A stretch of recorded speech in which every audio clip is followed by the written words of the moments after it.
Bonjour à tous et à toutes. J'ai fait un rêve il y a quelques jours. Je voulais vous l'expliciter, pour le rendre explicite. Je voulais vous expliquer ce rêve.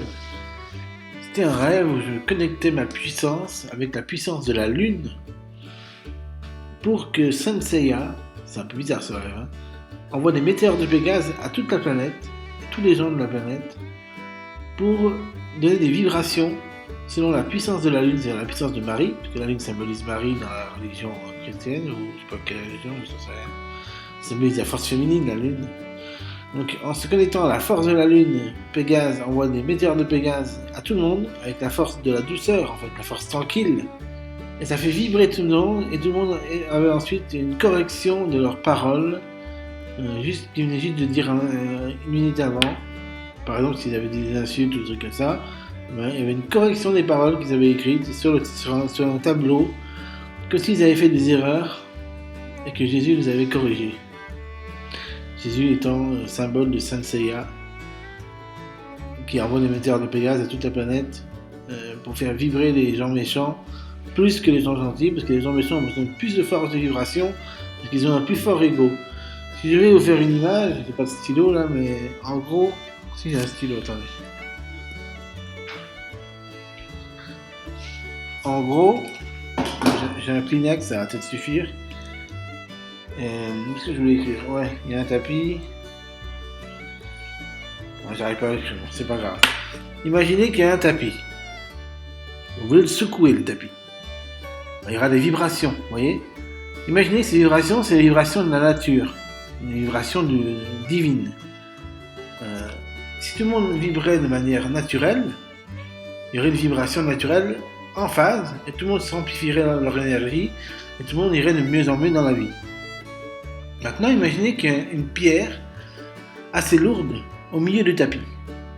Alors, si vous voulez faire vibrer le tapis de la meilleure manière, il va falloir faire vibrer la pierre en même temps que la pierre tombe du tapis, s'éloigne, s'écarte du tapis, pour que le tapis puisse revibrer à la même vibration que la vibration divine. Enfin, c'est ça l'idée, mon rêve. Je n'avais pas compris l'idée, mais là je viens de comprendre à l'instant. L'idée de mon rêve, c'est qu'on est tous des tapis. On a tous un tapis sur lequel se pose notre ego. Et quand on se sera détaché de notre ego, notre tapis pourra vibrer tel que Dieu le vibre, pour le faire aller de mieux en mieux dans sa vie. Donc en gros, notre tapis c'est le soi, S majuscule OI, c'est la conscience ultime, la conscience éveillée. Et la pierre, c'est l'ego. Donc plus notre ego est important, plus la pierre est lourde, plus Dieu a du mal à faire vibrer, enfin du mal entre guillemets, Dieu a une force infinie, mais il a plus de mal à faire vibrer la pierre.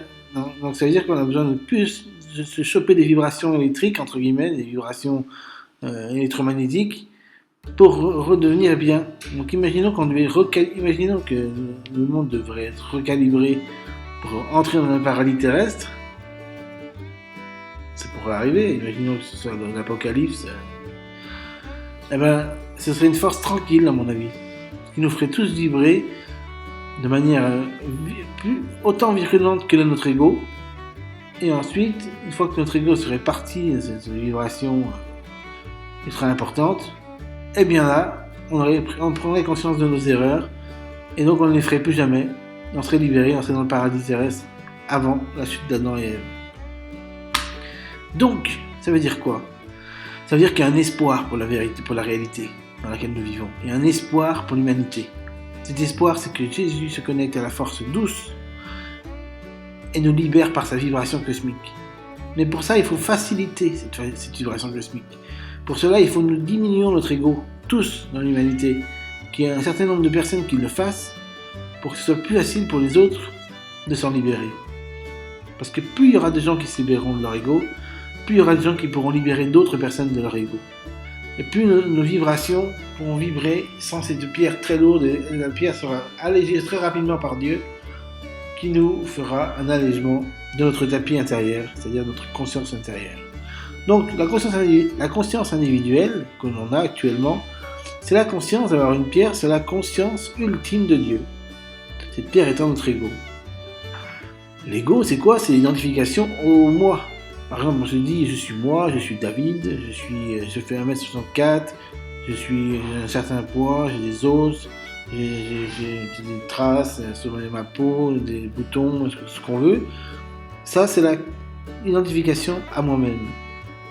Mais je ne peux pas m'approprier mon corps. Je suis le corps. Voilà. J'ai un corps, ça c'est une illusion. Mais c'est pas j'ai un corps, c'est je suis le corps. Et je suis l'expression d'une énergie cosmique. Et sur cette expression d'énergie cosmique, il y a mon ego, qui est l'illusion de ma croyance solide en moi-même. Et cet ego, plus il est lourd, plus Dieu aura du mal à vibrer mon tapis intérieur pour qu'il puisse devenir en vibration, en osmose, en phase avec celle de Dieu. Voilà un peu l'idée de mon rêve. J'espère que cette vidéo vous aura orienté vers une nouvelle approche de l'ego, qui est la pierre sur notre tapis intérieur. Et ensuite, une fois que le tapis sera secoué, tous les tapis se secoueront en même temps, et ils seront tous en phase, et grandiront en phase. Ça fera une sorte de grande vibration cosmique, et on va avoir un paradis terrestre. Ça, pour moi, c'est sûr qu'on va l'avoir un jour. Quand? C'est la seule question qu'on peut se poser. Allez, bye.